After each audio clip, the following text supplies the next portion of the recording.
These my dollars make it hurt.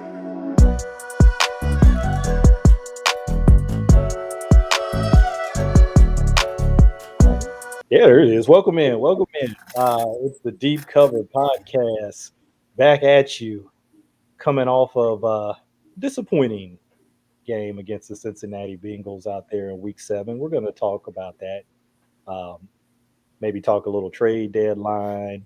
Maybe kind of do sort of a taking stock of where the team is at this point in the season, and then maybe a little bit of a look ahead at the second part of the season, second half of the season.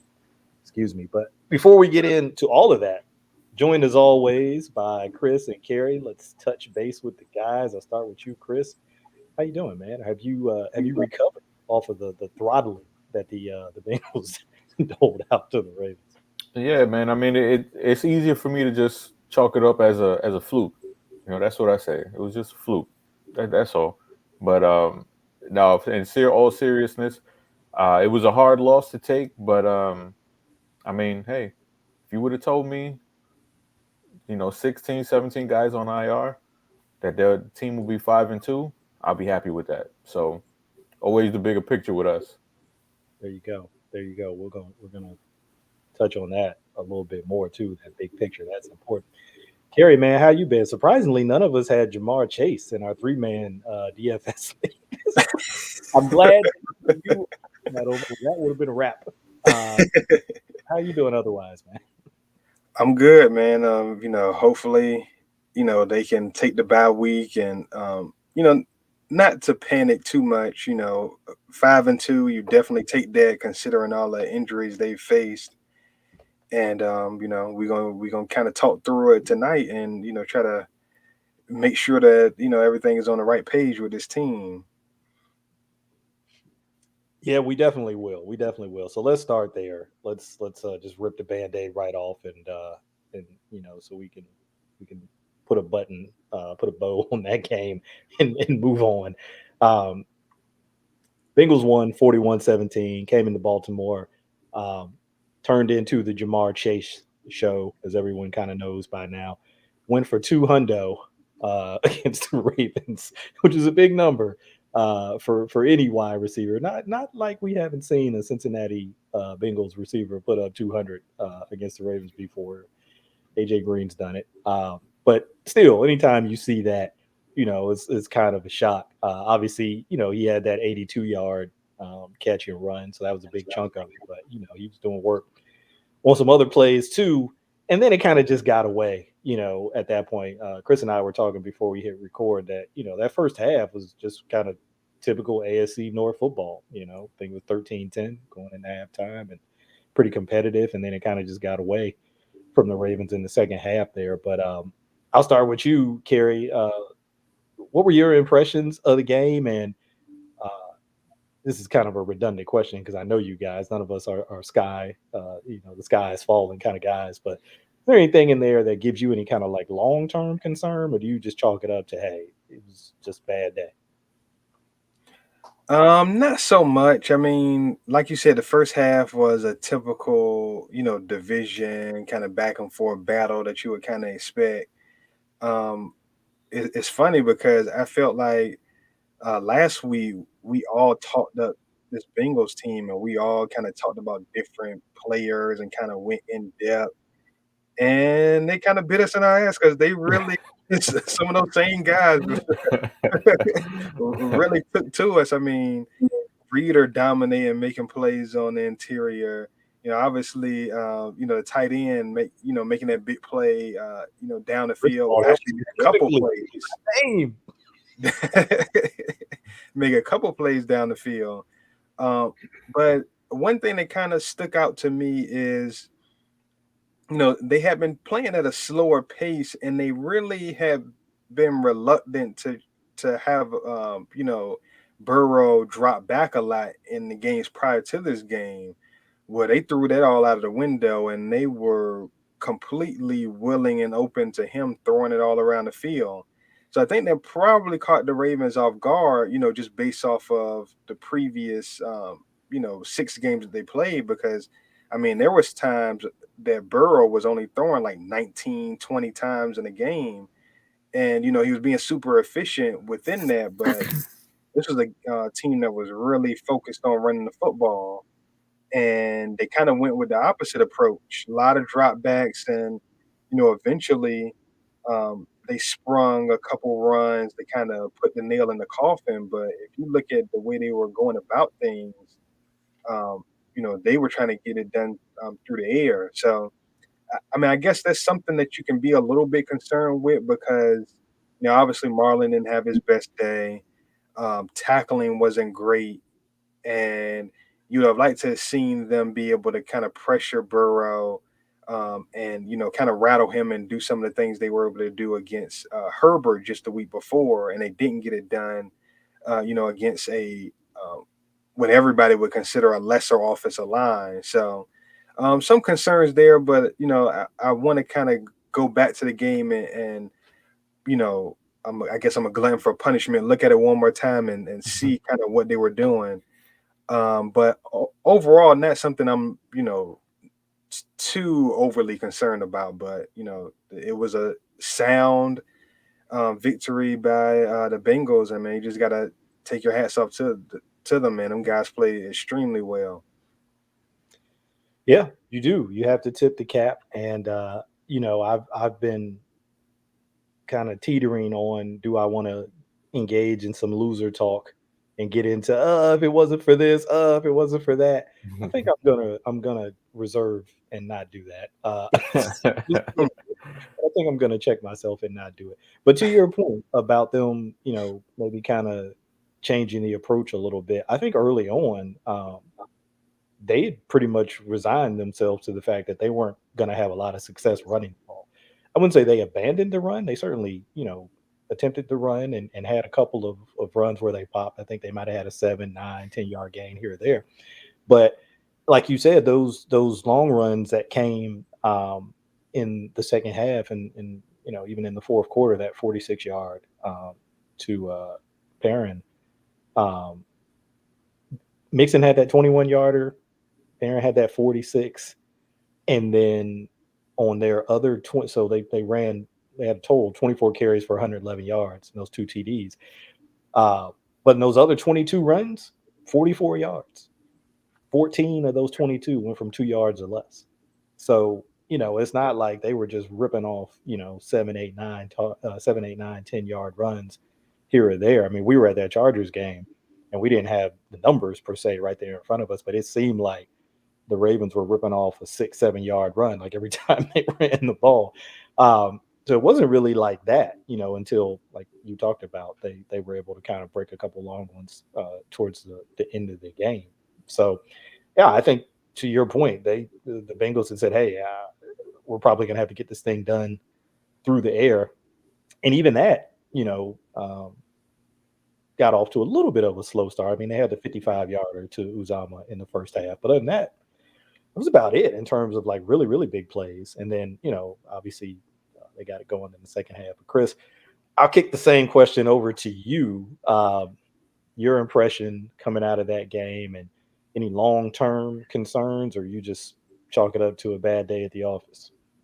Yeah, I have two for the long term concerns. The first one is just how slow the offense starts in games.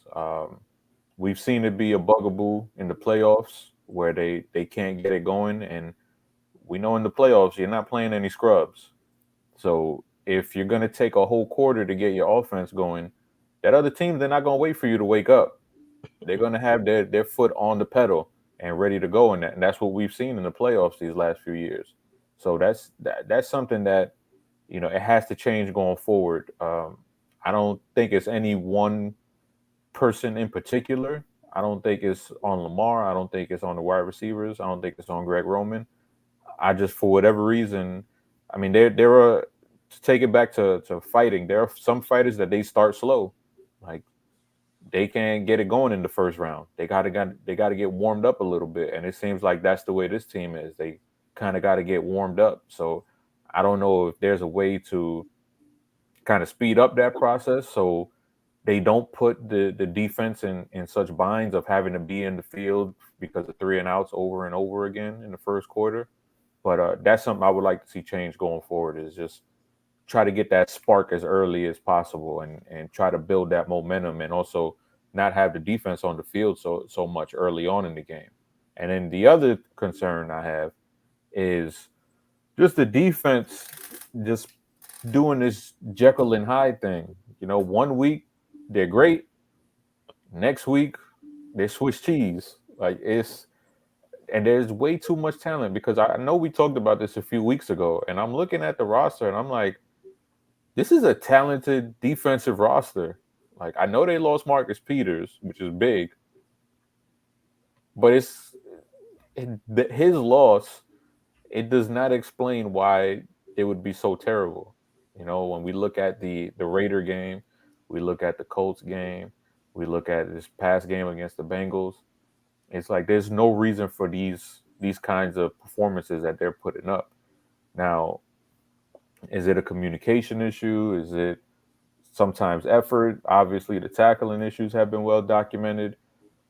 I don't know, but it's something that definitely has to be corrected going forward if this team wants to go deep in the playoffs or even have a playoff run.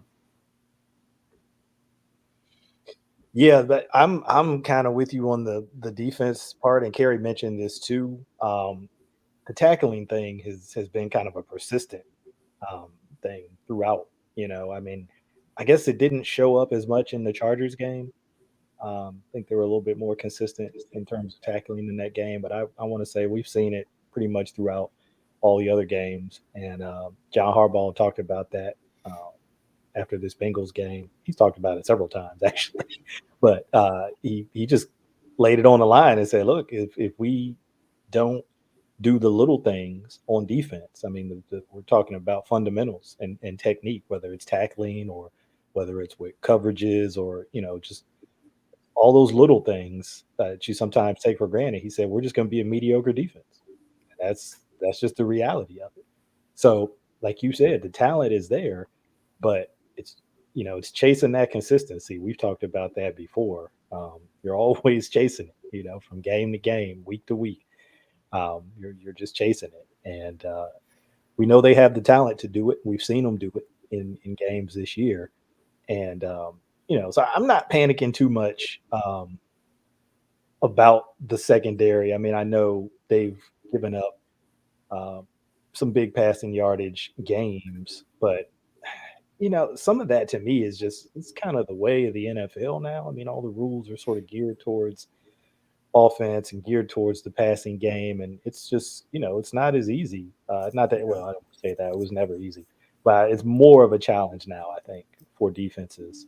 I Uh, was thinking about that too, because I'm like, because growing up, there's always been dominant defenses. You know, the Ravens, then you had the Buccaneers, then you had the Legion of Boom, you had the Bears, and it's like now you can't really think of a defense as far as recent history other than the Legion of Boom that's been consistently dominant. Because right now, who's the best defense? Maybe the Bills, maybe. if it's by points, it's probably the Bills. And And I wouldn't even that's consider them dominant. They've got a good defense, but I wouldn't even consider them dominant. yeah. When you look at the teams that are listed in terms of points allowed at the top, I don't think if I ran off some of these names that people would say, "Hey, yeah, these are dominant defenses." Just the top five. The Bills are number one. Uh, Saints are two. Cardinals are three. The Broncos, I think people would consider them dominant, are four. Fifth.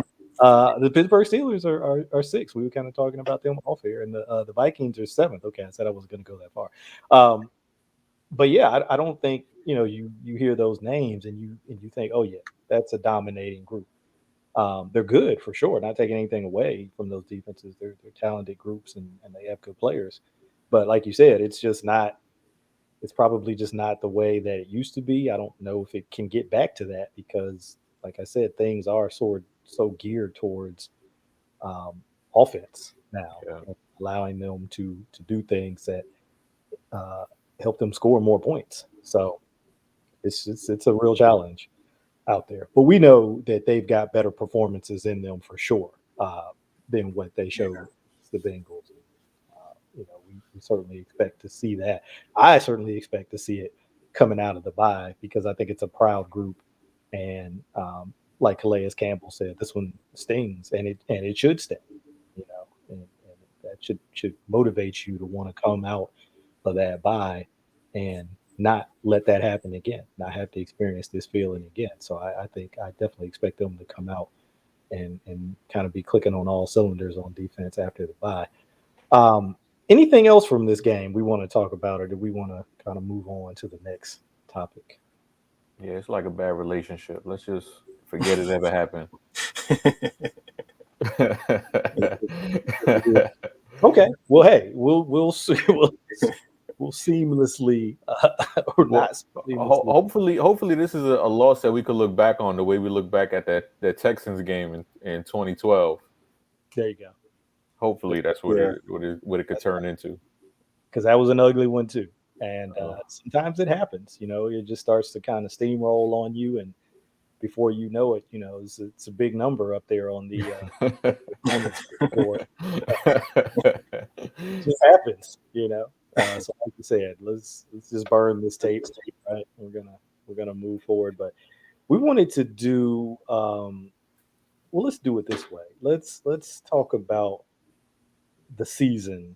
Kind of take stock of where we think the Ravens are right now, and I'll start with you, Chris, because you kind of hit on this that if knowing that they were going to have 16 people on IR, that they were still going to be 5-2 at this point in the season, be pretty happy with that. I think pretty much all Ravens fans would be happy with that. So big picture, right?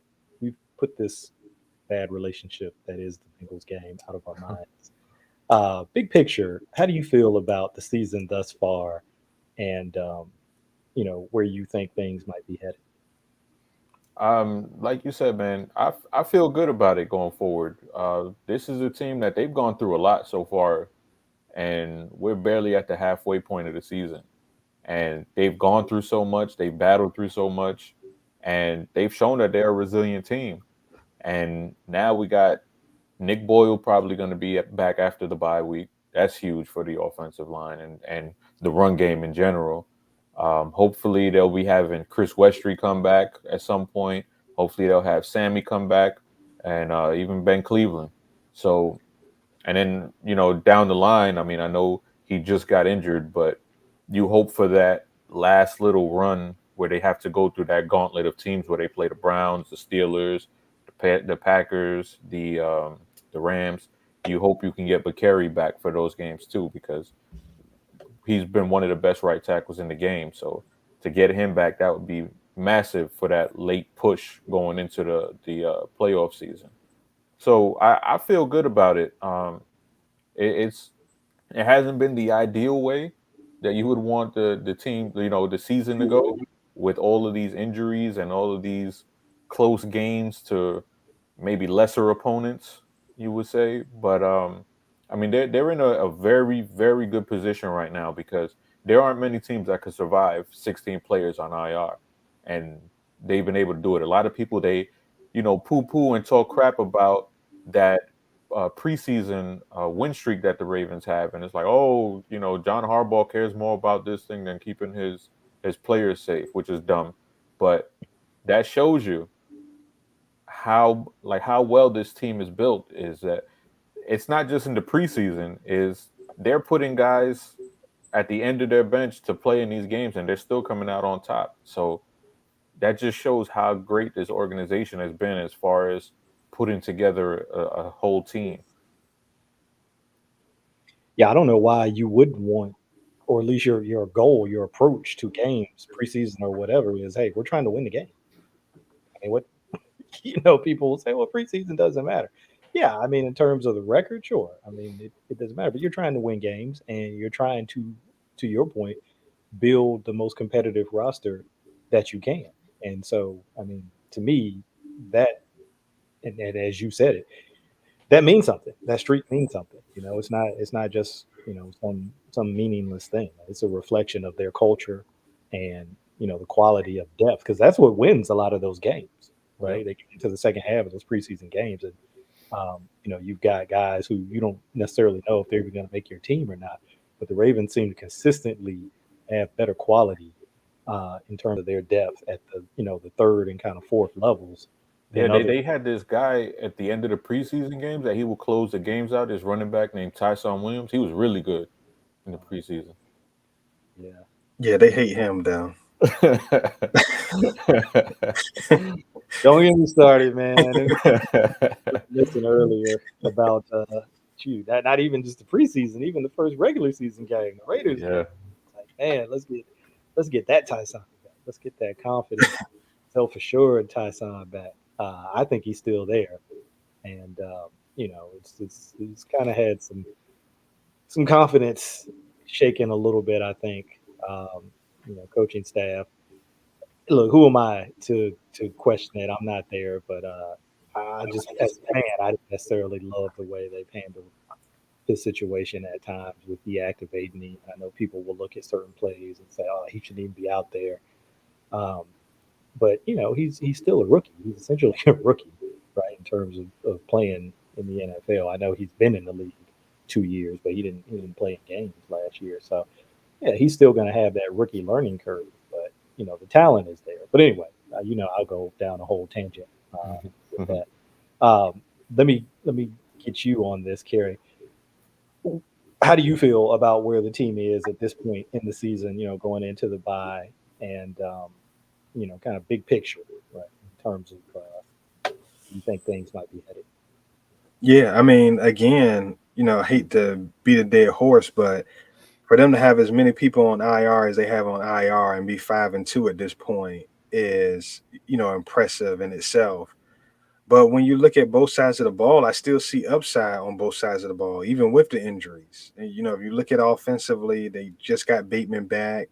You know, he looks the part. You hopefully at some point they get Sammy Watkins back sometime soon. You add Boyle. So we're seeing an upside in the passing offense that we're not used to seeing. The offensive line is the offensive line. You know, they've just been decimated, but I think they've had pieces of that have held together pretty well. So um, I'm optimistic on that side of the ball. I'm still optimistic on the defensive side of the ball because if you look at this unit, in past years we've seen different struggles and stuff like that. And when you looked at the roster, we saw young players that we were hoping could turn the corner. We were hoping could do things. Well, we've seen Owe and Brandon Stevens and the young linebackers. We've seen them all make plays on defense. Now we're just hoping that with more experience and going through these different battles that they're able to kind of build on that, and then by the end of the season you see much more confident players. But all these guys have shown flashes of being able to make big plays in games. Anthony Avery was a bright spot of that Bengals game. That he's a guy that constantly gets targeted in games, but he shows up well. He's either breaking up plays or he's tackling the guy right away. And he's playing confidently, playing physically. So just too many young players playing well on both sides of the ball for me to get down on one bad outcome. So I still like the upside of this team on both sides. Obviously, there are going to be some pieces of this team that we just have to kind of accept it for what it is. Offensive line being one, running back possibly, being another. And one other thing I wanted to hit on too, and I think this criticism is warranted, but I do want to discuss it. Um, Much is made about Lamar holding on to the football, and I get it. He does hold on to the football too long at times. I agree with the criticism, but I want to be careful um, as far as any kind of mandates about him getting rid of the ball, quicker, or hoping that the coaching staff, tries to bog him down or anything like that. He's special with the ball in his hands. He's a special player, as far as a runner and as a thrower. His ability to stem plays and just make plays overall. I don't want to temper that in any way. Now he's going to have to try to find a balance. Obviously, there's times where he's taking hits he shouldn't take.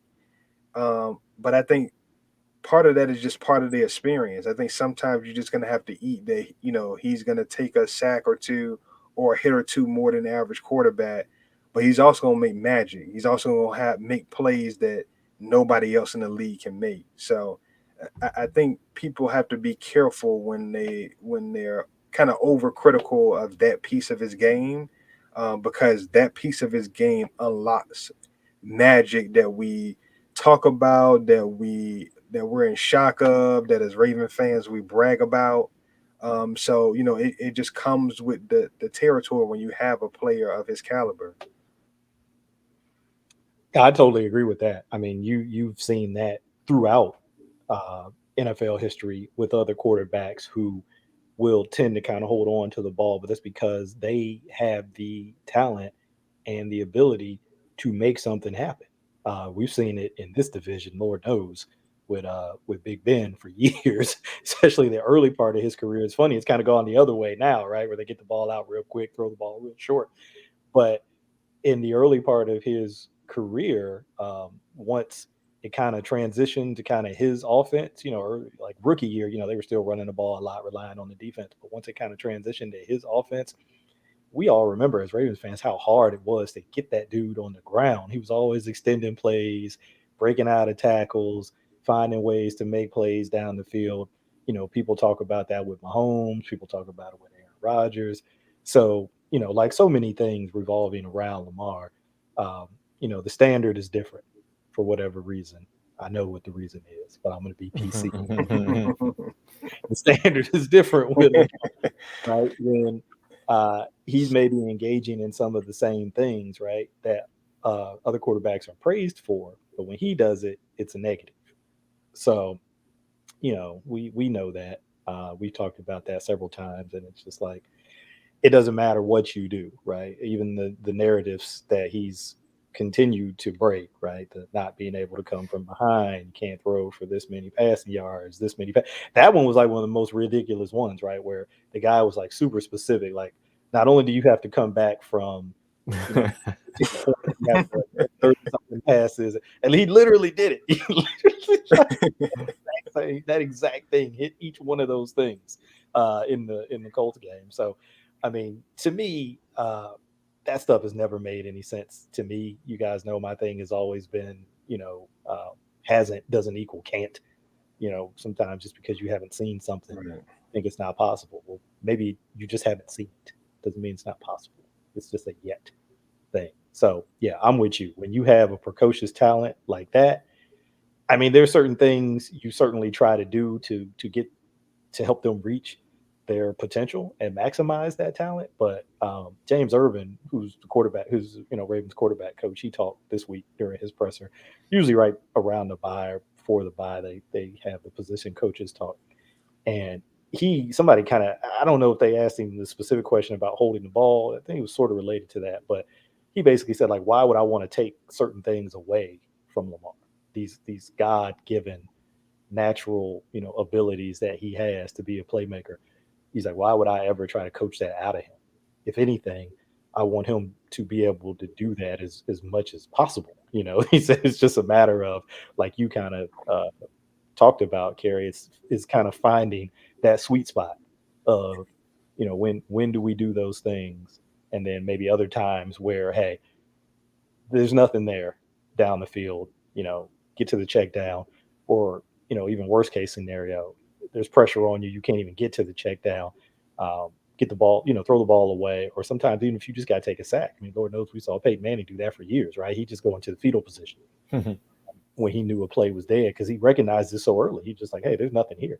And then he'd come back the next play and like throw a touchdown on him. So, that takes experience though. Right, those guys were further, the Peytons, the Tom Brady's are further along in their careers when they make these kinds of plays and make those kinds of decisions. And Lamar is still very early in his career. So, um, and we've already seen that growth this year in terms of getting the ball to the check down more consistently. Um, maybe realizing that a play is dead and not turning it into something worse. I think he's done that a little bit more consistently this year than maybe he has in some of the previous years. Now, people will look at the Bengals game. So I didn't see it that much in that game, but hey, it's a week to week league. Sometimes you're going to have those individual games where things aren't some of the progress that you've seen. You'll necessarily see it as much in that game. It happens. So you kind of just have to take it one week at a time. But I'm like with both of you guys. I'm still very bullish on what this team can do in the second half. Yes, they've got a difficult schedule coming up, but I mean, look, if anybody's been battle tested, it's this team. I mean, think about the games that they've had in the early part of this season. It's really only been these last 2 weeks, right? The Chargers and the Bengals, where they've been lopsided scores either way. I mean, I guess the Broncos a little bit, but other than that, they were in these nail biter overtime games, 66-yard field goals and everything else, or 63. I don't even remember how long it was now. 66, I think. 66, you're right.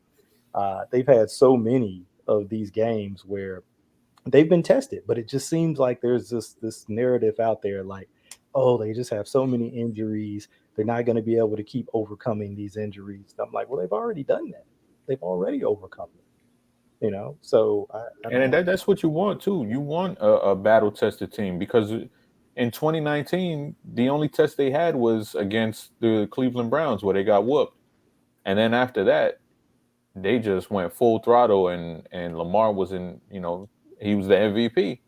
And they had that great offensive line that helped protect him, the great running game. So when they got smacked in the mouth in the playoffs at home against the Titans, they didn't know how to respond to that. But now they can get smacked in the mouth, and you even saw it in during the Bengals game, where it's like, Harbaugh's going to keep going for it even in their own territory, because they believe that they can come back. It's not just like, we got to try to do this, like when the Lions try to make a comeback. It's just like they're going through the motions. But when the Ravens are trying, it's like, no, we've seen this multiple times this season. So we believe that we can come back. We know we have it in us. And that's what you want during the playoffs, because you're going to get smacked in the mouth at some point in the playoffs, and you're going to have to overcome the adversity. And this team has answered the bell. I mean, granted, it's been in the regular season, but the regular season prepares you for the playoffs. And when you take a team like the Cardinals, for example, Cardinals haven't been punched in the mouth yet. Now, does that happen? Do they go through those tests in during the season, or is it going to happen to them in the playoffs? Because if it happens to them in the playoffs, let's see how they respond to it after not really being smacked in the mouth during the regular season. Yeah, and nothing lasts for long in the NFL. I mean, the Chiefs and Patrick Mahomes, he was in Canton. He was in the GOAT edition of Madden.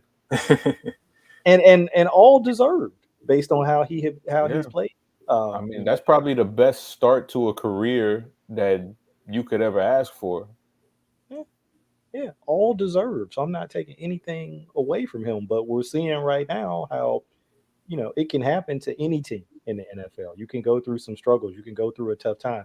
And I wouldn't be surprised if, they kind of find their footing at some point and get on a little history. Well, the defense is struggling right now pretty badly. And, when you get into that finger pointing game, when guys are starting to look around at each other and kind of point fingers, that's a tough thing to get out of. I don't know that that's necessarily something that they've had go on there in previous years. And it sounds like, just, I'm an outsider. I don't follow them that closely, but just, reading some of the stuff, sounds like they're maybe having a little bit of that creeping in. That can be tough. But if they can kind of close ranks on that and just say, hey, look, the only people that can get this thing right are us. It's the guys in this locker room, the guys in this team, coaching staff, everybody. I think those kinds of teams, they find a way to come out of that. So I wouldn't write them off just yet, because obviously they have an extreme talent at quarterback and some other talent on that roster. So yeah, those kinds of teams who've been through things and go through those kinds of tests, those are the teams that you figure are going to be there at the end of the season in the playoffs and have an opportunity. So I actually was really happy, not at probably the time when I was watching those games because it's bad for my nerves, but looking at it now, looking back, I'm like, man, I'm glad that they were able to go through some of what the Ravens, I mean, now go through some of what they've gone through this season and come out with wins in those games, because it's just a young team learning how to win. Calais Campbell has talked about that. Obviously, he's been around a long time. He said, it takes time for young teams to learn how to win, to learn how to become champions, and this is the kind of stuff you have to go through. You have to earn the right, like he always says. So I think you're seeing a little bit of that. Well, look, let's switch now, because I think we've kind of given our takes on where we think things are and what we're looking forward to in the second half of the season. If I didn't mention it, I mean, obviously anybody can go and look it up. But if I did mention, I think we talked about it a little bit, right? Their schedule coming out of the bye. They got the Vikings coming out, and then I want to say it's the Dolphins. Is that Yeah, right? they have the Vikings week 9, then they have short rest against Miami. Might be going to that game on Thursday, and then they have the Bears, who might be without Khalil Mack, and then that's when they get into the rough stretch of the Browns, Steelers, Browns, Green Bay, Bengals again, Rams, and Steelers. It's a tough stretch. Yeah, that's a tough end of the season. That is a tough end, and this battle testedness we're talking about, we're going to see it. We're going to see it show up again. It's going to have to be able to get through that stretch. So it's going to be fun. It's going to be fun. Looking forward to that, because they're going to be in the heat of the division race. Playing division teams really close together. I mean, 3 weeks in a row, divisional game. So They have 4 divisional games in 5 weeks. I mean, it's crazy. It is crazy. That is a gauntlet right there. But hey, I believe in this team. I think they're up for the challenge. So, like Harbs always says, we don't blink. We don't blink. We just rise to the challenge. So, I'm looking forward to it. Let's talk a little bit about trade deadline. We said we were going to touch on that a little bit. I know I mentioned, you hear pretty consistently that the Ravens are so tight against the cap that it's not a whole lot that they can do in terms of acquiring players and being able to take on those contracts. But you guys have been tapped into that a little bit more than me. I know, Chris, you were telling me and Kerry both about some of the things that you had heard from guys like Brian McFarland and Tony Lombardi. So I'll start with you. I guess one, get your take. Do you expect the Ravens to make any moves at the trade deadline? And then two, maybe just some possible moves and some players you think could be acquisitions. So I'm just gonna go with an uninformed one, one that I don't know if it's possible or not.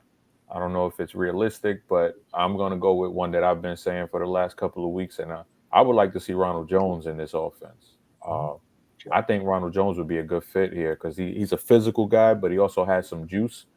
He's got hands of stone, unfortunately, but I think he's a guy that he can fit really well into this offense because he gives you the physical element, kind of like Gus does, but he also has some of that speed that they're missing. Because right now they don't really have a guy other than Tyson Williams who has any juice coming out the backfield. But I think he's a guy who can scare defenses, whereas someone like Devontae Smith, right? Um, he'll get those tough 7-8 yard gains, but he's not going to really blow past the defense. He's not going to blow past anyone in the second level. Now, Ronald Jones, on the other hand, he may not be as nuanced of a runner as Devontae Freeman is, but he's a better athlete, and he's probably just a more of a threat to take it to the house than someone like Devontae Freeman is. So I think adding someone like him would be a good element for the backfield. But like I said, I don't know if that's possible. Um, and I mean, the Buccaneers aren't even really using him right now. It's the Leonard Fournette show sprinkled in with a bit of Gio Bernard. So it just seems like they're really done with him, and it looks like they might want to trade him. But like I said, I'm not sure if the Ravens would even have the cap space to do something like that. I think you make a good point about lacking sort of that home run threat. You know, you mentioned Devontae Freeman, Latavius Murray, before he had the ankle injury, obviously Lev Bell, all veteran, established professional running backs in this league, but, all, a little tread on the tires. And, you've got some guys that can hit you some singles and some doubles, right? Right. Yeah. But you don't really have that home run hitter that you had in JK or even in Gus. Don't sleep on Gus now. Gus hit you some. Uh, so you don't really have that right now. You got kind of more of those single and double guys, which, hey, there's a place for that. You certainly need to keep guys on bases. You got to get guys on base, right, and move guys around the base paths.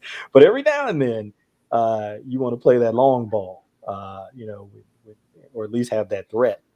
That teams have to respect that you can do that. So that's an interesting one. I know I've seen you mention him before. And that would be interesting because I don't think that's a name that I've seen other people in the fan base really talk about. Yeah, and it's like if, as far as like a thinking like a defensive player, it's like if I don't hit that hole in time, he's gone.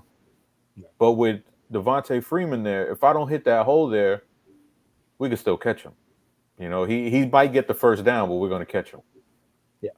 So it just adds another layer of stress to the defense. Yeah. And that was a big thing for them when, they added JK last year. Like we talked about, already had Gus. And even when they first got Mark Ingram, the first year that they had him, he still had that juice, with Lamar. I mean, just imagine if they had that speed threat in the running game with what they've added in the passing game now, the speed that they have there. If you can just add that home run hitter in the run game, that could really open some things up. Kerry, let me get your thoughts on that. Same questions. Do you see them being active at all, even if that just means one player before the trade deadline? Are there any players that you're interested in? Yeah, I mean, if anybody's is going to be able to pull something off in a situation like this, it's going to be DaCosta. He's going to, look under every rock, try to figure out everything he can. But unless you can start putting players on layaway, man, it's going to be it's going to be tough sledding trying to make a deal happen. One guy I was talking to the guys about before we started recording was Philip Lindsay. And I know when he signed with Houston, I want to say he signed for like 2 or 2.5 million. So, I know obviously there's less than that left on the deal as far as a prorated amount. So, this would be more for, Brian McFarland. Obviously, he's the go-to guy with this stuff. But, if he was a guy they could somehow work underneath the cap, I think he'd be another one of those kind of home run threats that we're talking about. And, really, I think I resigned myself to the fact, other than possibly that kind of move or, maybe a Marlon Mack, that, they kind of have what they're going to have just because of the cap constraints that they do have. And, just to kind of piggyback off what you guys said about the running game, when you have that home run threat, I mean, obviously you want to have an offense that can sustain drives and, put together 8-9 play drives. Every offense wants to be able to do that, to have the ability to do that. But damn if it ain't nice to not have to do that. It's nice to, have a back in that backfield that, third play of the drive can just pop one for 40 yards and, we got 7. So, and then just having the gravity of somebody in that backfield that's capable of doing that, to add to the fact that you got number 8 back there that can just do it himself. So, he obviously brings quite a bit of attention. So, that obviously will open it up for a guy like a Lindsey or, a Ronald Jones to, have even more of a gap or running lane to get to that second level. Then it's just about them in a foot race with, a linebacker or a safety or, whatever the case may be. So I would say that's pretty much it, man. If they can find that home run threat and running back just to give the offense another element of something, just some, juice on the edge, because, these guys that we have now, these vets, they're going to get what's blocked. They can run in the interior, but, they leave a lot to be desired on, off tackle kind of runs, trying to get to the corner. It's been some cringy moments with some runs to the edges these last few weeks. So, it'd be nice to have that home run threat. But, if they can't get it, I think there's enough, with Lamar being that centerpiece, there's enough there to get the job done. But, it'll always be nice to have that guy in there that can just shorten a drive. Yeah, we saw that in the Bengals game, right? It was nice when you got when you got somebody who can take a slant 82 to the crib. That's pretty nice. So yeah, that's to. I think all of the fan base is kind of talked about that in one way or the other. They might have named a different player, but I think everybody has kind of been looking at that running back group, and like you both have kind of said, it's no knock on the guys that are here, Right. but it's just a different element that I think we feel like they're probably lacking in that group, and that if you could go out and acquire that, and that's a big if, we know with their cap situation, but if you can, that's something that could really help this offense, which has been good. It's not like the offense has been bad, but we still just don't have that home run speed element. I just wanted to double check. Yeah, they're ninth in scoring, so I mean they're not it's not like they're bad. That could really open things up in a different way. Anybody else you guys wanted to talk about in terms of the trade deadline? I really, I was deferring to you guys on that because you were kind of schooling me before we started recording about what you guys have heard. So I don't really have anybody, but anybody else that you guys want to mention, or are you good with the trade deadline talk? Yeah, like Kerry said, unless we can put somebody on layaway, it's looking very, very skimpy. Yeah, I don't think we don't have that rent a center option. These players, unfortunately. But Kerry, to your point, if anybody can, make something out of nothing, from a GM perspective, it would be Eric DeCosta. So who knows? Who knows what he might be able to pull off and surprise us all. Wouldn't be the first time. There's a couch. There's a couch somewhere in the castle that might have some change underneath it. You might be able to scrounge up enough to get something done. Yeah, you just never know with that guy. He always seems to have multiple moves, in his pocket.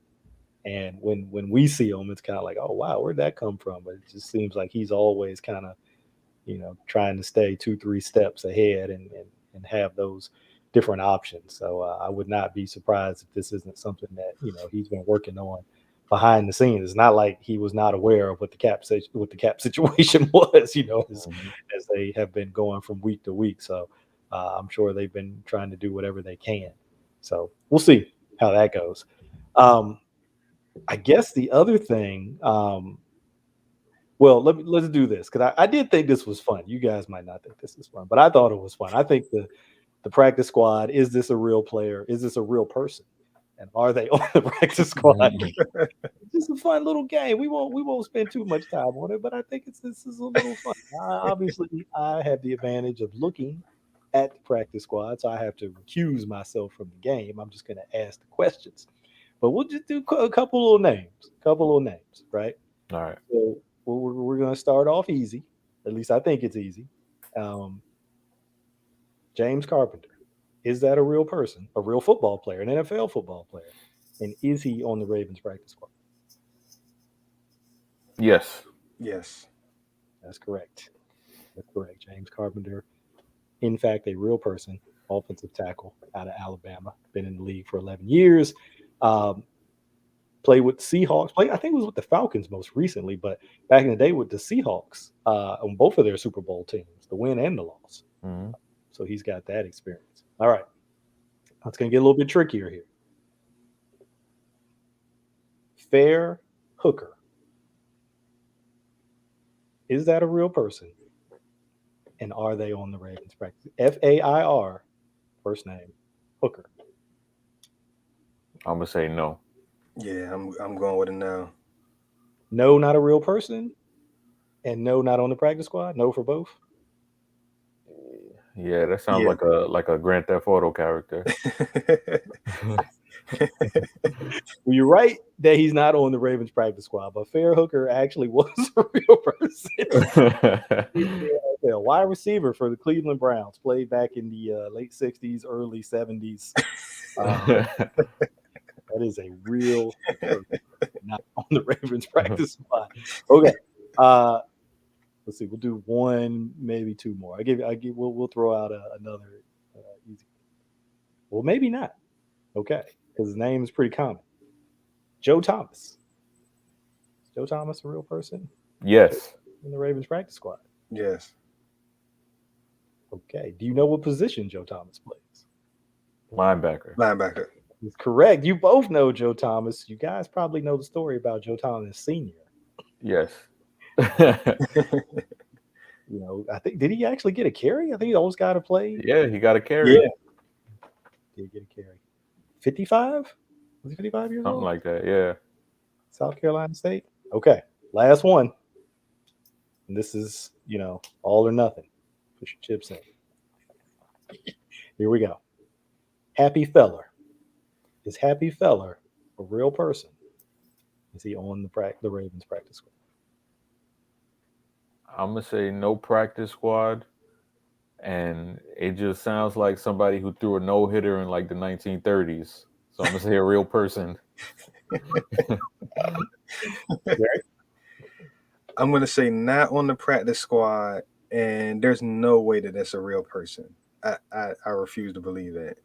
That is actually a real person. James Happy Feller was a kicker for the Eagles and the Saints in the 70s.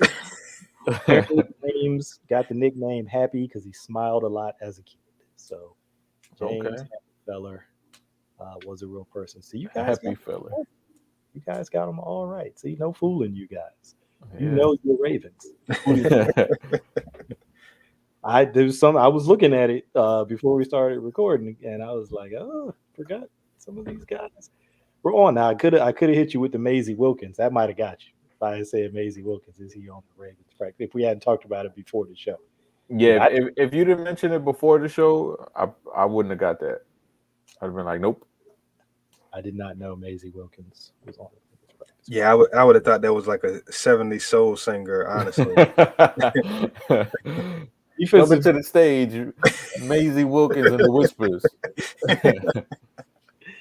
That boy's good.